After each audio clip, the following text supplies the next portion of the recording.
Tanpa kita sadari bahwa kiamat semakin mendekati kita. Banyak para ulama yang mengingatkan akan hal ini. Para ulama menjelaskan tanda-tanda yang diberikan Allah SWT tentang akan datangnya hari kiamat. Tak juga menjelaskan tanda-tandanya, para ulama juga mengajak kita senantiasa tetap berada di jalan Allah SWT. Para ulama-ulama di Indonesia juga mengingatkan untuk memperkokoh keimanan kita kepada Allah SWT agar tidak mudah digoyahkan dengan godaan-godaan yang ada saat ini. Karena godaan pada zaman ini sangatlah berbeda tipis dengan yang bukan godaan. Jadi kita wajib lebih jeli untuk membedakannya, agar memperkuat pegangan kita terhadap agama kita. Allah SWT memberikan tanbih kepada kita hamba-hambanya yang amanu wa taqwa sebagaimana firman Allah dalam surah As-Saff ayat 9.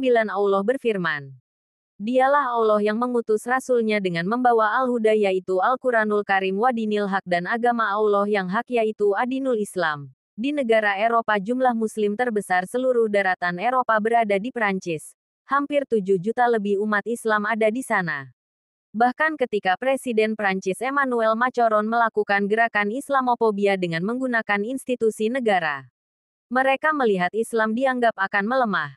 Akan tetapi apa yang sudah diingatkan oleh Allah SWT dalam surat As-Saff dalam ayat 8. Mereka hendak memadamkan cahaya agama Allah ini dengan mulut-mulut mereka, dengan ucapan-ucapan mereka, dengan mesin informasi mereka.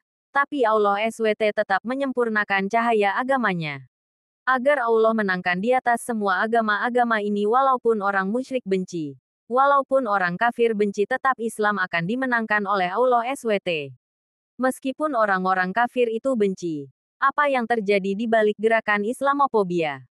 Kebencian terhadap Islam dan kaum muslimin yang digerakkan oleh Presiden Prancis di mana Quran terjadi syahadat massal di Perancis 2 kali lipat. Luar biasa. Di negara Inggris dan di Jerman itu jumlah muslimnya kurang lebih 3 juta umat Islam di Inggris dan kurang lebih 3 juta umat Islam di Jerman. Sehingga hampir 20 gereja di Inggris dijual dan salah satu di antaranya. Ada satu gereja katedral di pusat kota London dibeli oleh seorang tokoh muslim yang dulunya dia musisi pop dunia.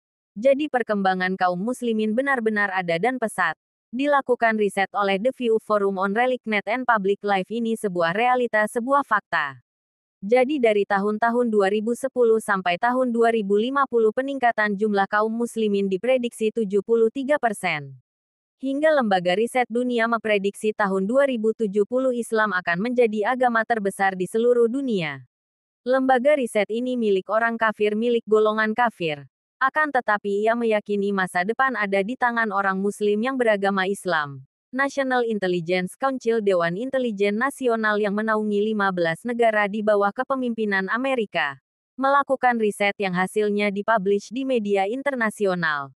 Dimulai dari tahun 2020 akan terjadi kebangkitan Islam global dan akan terus bergerak di seluruh dunia. Hingga Dinas Intelijen Rusia memprediksi akan terjadi kebangkitan Islam yaitu diprediksi di tahun 2025.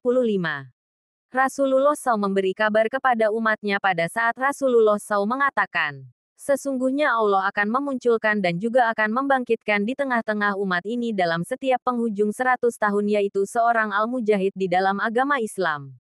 Imam Ahmad rahimahullah. Beliau mencoba untuk mencari hadis-hadis sahih dalam kitab Busitah.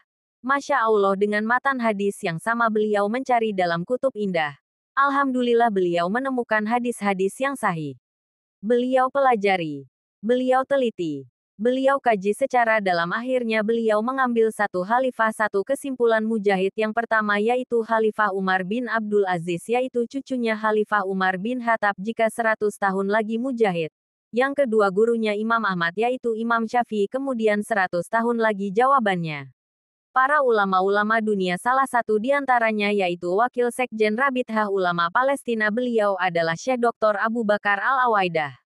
Selama di penjara di Israel beliau mencoba melakukan riset dengan pijakan Al-Quran dan As-Sunnah dan kitab-kitab yang ditulis oleh ulama ahli sunnah.